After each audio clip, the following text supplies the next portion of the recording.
Assalamualaikum warahmatullahi wabarakatuh. Teman-teman, Roy Panci bikin malu dirinya sendiri di mana dia sedang debat bersama Andi Azwan di salah satu stasiun CQ. Roy Panci ini dicuekin oleh hostnya, teman-teman. Beda lagi kalau misalkan dia debat di acara sebelah, dia pasti dibela. Dia pasti dibela mati-matian. Tapi di acara TV yang ini, hostnya cerdas. Dia malah dicuekin. Malah nyuekin Roy Suryo. Katanya Roy Suryo ini banyak ini. Gak ada statement-statement yang berkualitas dari Roy Suryo. Ini apakah nggak malu gitu ya? Dia, si hostnya lagi berbicara atau sedang menanyakan kepada Andi Azwan. Si Roy Panci ini malah nyerocos sendiri. Dia malah ngomong sendiri kan. Gak tahu dia kenapa sih si Roy Panci ini kok bisa seperti ini teman-teman. Semakin kesini semakin ya kalian tahu sendiri kan ya. Dan yang paling parahnya Michelle Sinaga dengan tidak sengaja membongkar atau membocorkan rahasia di balik penuduhan ijazah Pak Jokowi yang dilancarkan oleh dirinya dan teman-temannya termasuk Pak Suryo dan kawan-kawan teman-teman. Semua tercengang ketika Michelle Sinaga tidak sengaja keceplosan soal rahasia yang besar itu.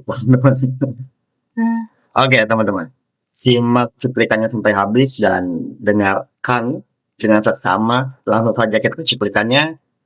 Wassalamualaikum warahmatullahi wabarakatuh. Ayo kita mulai. Yang end game tuh ya respon ini, respon end game. Saya ke Bang Andi aja deh kalau terlalu banyak gimmicknya di Mas Roy. Bang Andi, Jokowi ketika ini nanti masuk ke persidangan siap untuk datang? Nah, untuk hadir? saya katakan beliau sudah mengatakan beberapa kali, ya, saya siap datang karena sidang itu ada sidang pidana saya, sidang pribadi saya, ya, untuk menjelaskan kepada publik dan menjelaskan kepada masyarakat tentang pencemaran nama baik yang dilakukan oleh para tersangka itu. Disitulah poinnya, ya. Banyak orang datang minta RJ, tidak semua itu akan diterima untuk masalah RJ itu. Dan saya berharap ini yang kemarin Risman itu adalah RJ terakhir. Saya berharap untuk itu. Terlepas bahwasanya itu masih ada kesempatan, terserah. Dan lihat kan, hostnya sama Andi Azwan sedang berbincang. Roy Panci mau nyelesai sendiri. Ngapain? Tapi kepada kami semua itu adalah yang terakhir. Dan kita tarung di pengadilan nanti. Oke. Ada Michael, kalau ngomong tuh jujur. Gini ya teman-teman. Paling sakit itu dicuekin ya teman-teman. Sebenarnya si Roy ini sudah mau mundur teman-teman. Dia pengen mundur. Tapi nanggung. Mau mundur juga malu. Malu teman-teman. Jadi ya berkembang gimana lagi. Dong. Kan ngomong di rumah makan Garuda, Anda bilang ke saya bahwa dia cepu. Loh, kapan Jangan bohong, kita ketemu rumah makan Garuda Sabang. Mana itu ada istri saya, jangan gitu-gitu. Saya nggak suka klien saya digituin. Anda jangan ngomong gitu. Anda juga bilang dia dapat mobil. Anda jangan bohong. Dapat mobil mana? Anda percaya kita kan? Jangan gitu-gitu. Nggak usah bawa-bawa. Anda mau saya bicara fakta, jangan menarasikan sesuatu. Nggak usah. Saya dengar juga. Nggak usah bawa-bawa Klien agama. saya keberatan dengan itu karena saya kuasa hukumnya. Kami tidak pernah dengar. Ya intinya begitulah, intinya singkat cerita, mereka berdua buat surat dengan motivasi jangan-jangan bisa dapat uang nih. Ya, bisa jadi. Iya betul. Begitu. Oke. Ya, karena begini Bang Eman. Ya. Saya sejak 2019 di TPU sampai 2025 itu tidak ada kami rukun-rukun aja di TPU. Ya kan? Setelah masuknya dia, kita jadi gaduh, semua jadi duduk. Dia siapa? Michael. Saya nggak Ini pernah masuk TPU, maaf. Hati-hati. Kamu minta masuk di TPU, saya keluarkan. Mana ada? Ya, ada di masuk Buktinya TPU, mana? saya keluarkan. Kamu minta Bang masuk. Azam, saya pernah minta masuk dia TPU, buat, enggak? dia buat Enggak kan? ribut. Bang Ajam, jujur Bang Ajam. Oke, udah, itu udah. Yang soal uang tadi, surat untuk dapetin uang, silakan. Ini kan surat berjebak saya, apa tujuannya kirim ke Jokowi surat ini? Ya kan? Nah itu. Kemudian ini kebohongan Michael nih, bilang saya orang pertama yang menyetujui surat ini. Ya kan? Ini yang buat ini. Nggak ada mau menunjukkan ini semua, saya mau ada menunjukkan bahwa Bung Michael itu pembohong gitu. Iya, kan kemarin dia bilang saya orang pertama menyetujui. Ya intinya begitulah. Iya. Kita buat surat ke Dewan Pers dan sekaligus kita akan melaporkan Michael Sinaga besok jam 1 di Ke Dewan Pers. Terserah Anda. dan juga di Dewan Pers. Tapi bukan. Iya. Bukan produk ini. Oke. Yang Ya, pasti bukan produk ini. terserah. Bukan produk rakyat bersuara. Oke, saya lanjutkan. Nah kan teman-teman, kebongkar sendiri juga teman-teman. Ujung-ujungnya duit, ujung-ujungnya duit juga kan. Dan mereka-mereka juga yang berantem terus, saling sikut, saling salahkan. Karena apa? Karena tidak mau masuk penjara juga. Bahkan dari para penuduh ini sudah banyak yang sadar kan, model si Rismon, Egy Sujana, Damai Hari Lubis, dia kan udah sadar bahwa yang dilawannya itu Pak Jokowi dan ijazahnya pun nggak ada yang palsu, asli. Cukup ya. Saya lanjutkan. Bentar, soal apa nih? Pernyataan apa? Tentang postingan dan pengakuan itu. Tapi bukan dari produk Pengakuan rakyat apa? bersuara. Bahwa surat yang ditujukan kepada Pak Jokowi itu, nama beliau dicatut tanpa seizin dia. Oh, Oke, jadi waktu itu saya jelaskan. Surat itu saya konsep di Kuningan City saat kita rapat semua rame-rame. Saya konsep dan saya berikan ke Bang Rismon. Disetujui. Bagus itu. Jokowi nggak suka baca panjang-panjang. Saya waktu itu ceritakan kan, itu WA saya otentik dengan Rismon. Berarti yang mempunyai kewenangan tertinggi di manajemen Gibran Endgame adalah penulisnya, yaitu Rismon Sianipar. Kalau dia setuju, saya tulis kok Arif Iksan di situ, saya bagi kok itu ke orangnya langsung. Terserah, soal dia nggak baca itu salah sendiri. Tentang dukungan penuh kepada Bapak Wapres Republik Indonesia ke-10 dan ke-12 Haji Muhammad Yusuf Kalla atau JK terkait pelaporan terhadap saudara Rismon Hasiholan Sianipar, sekaligus bantahan atas tuduhan ada pihak yang mendanai perjuangan membongkar kasus ijazah palsu Jokowi.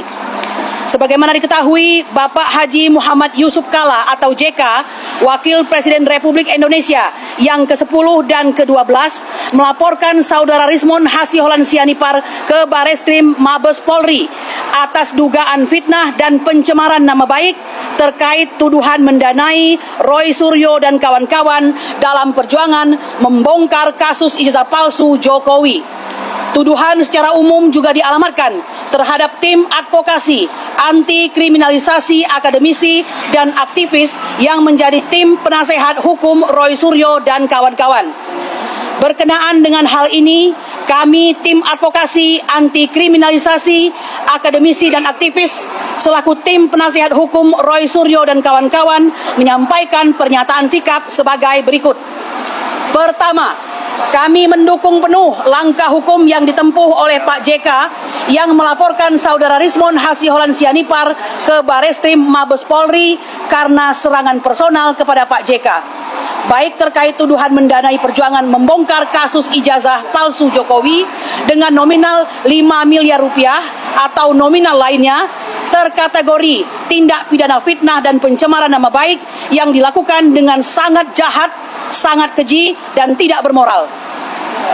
Dugaan fitnah dan pencemaran itu sangat patut diduga dilakukan oleh saudara Rismon Hasiholan Sianipar karena sebelumnya yang bersangkutan juga telah melakukan tindakan serupa yang sangat jahat, sangat keji dan tidak bermoral melalui manuver melakukan perdamaian dengan kubu Jokowi dan menyerang balik rekan-rekan yang saat ini sedang berjuang membongkar kasus.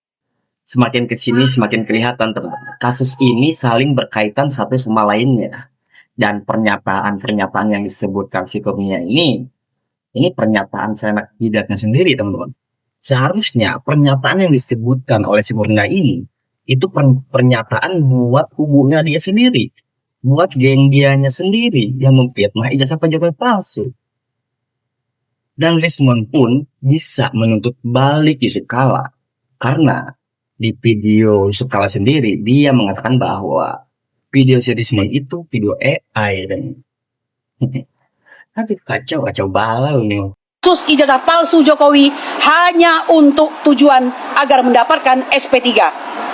Bantahan saudara Rismon Hasiholan Sianipar maupun kuasa hukumnya Jahmada Girsang yang mengklaim video yang beredar adalah editing hasil artificial intelligence atau AI atau AI tidak bernilai karena sebelum ada laporan Pak JK, pihak Rismon Sianipar dan kuasa hukumnya tidak pernah membantah sehingga segala bantahan dan sanggahan Rismon Hasyilan Sianipar dan kuasa hukumnya tidak bernilai, dan silahkan agar disampaikan nanti di muka pengadilan. Kami berkeyakinan laporan terhadap Rismon Hasyilan Sianipar akan berujung status terpidana, sebagaimana laporan keluarga Pak JK sebelumnya terhadap saudara Sylvester Matutina. Sayangnya hingga saat ini terpidana inkrah Sylvester Matutina tidak kunjung dieksekusi oleh pihak Kejaksaan Negeri Jakarta Selatan. Kedua, sebagai komitmen dukungan penuh kami baik secara sendiri-sendiri maupun bersama-sama, baik atas nama klien prinsipal dan penasihat hukum, menyatakan siap dan bersedia untuk menjadi saksi dan memberikan keterangan yang pada pokoknya tidak ada kaitan atau hubungan Bapak JK dengan kami maupun dengan perjuangan membongkar ijazah palsu Joko Widodo, baik secara langsung maupun tidak langsung, baik hubungan supervisi dan atau support dana, baik senilai 5 miliar rupiah maupun nominal lainnya. Sekaligus kami menegaskan bahwa perjuangan kami dalam membongkar kasus ijazah palsu Jokowi adalah murni panggilan hati. Tidak ada yang mendanai, melainkan sebagai bentuk kerisauan anak bangsa yang khawatir Indonesia akan tercoreng sejarahnya dengan adanya legasi noda hitam akibat pernah dipimpin Presiden 2 periode berijazah palsu. Sekali lagi kami tegaskan bahwa tim advokasi anti kriminalisasi, akademisi dan aktivis atau TAAKA tidak pernah meminta dan menerima uang, baik dari Pak JK atau dari pihak manapun, baik senilai 5 miliar maupun jumlah nominal lainnya. Tuduhan terhadap kami menerima uang kami tegaskan pula sebagai fitnah yang sangat keji, sangat jahat, dan sangat tidak bermoral.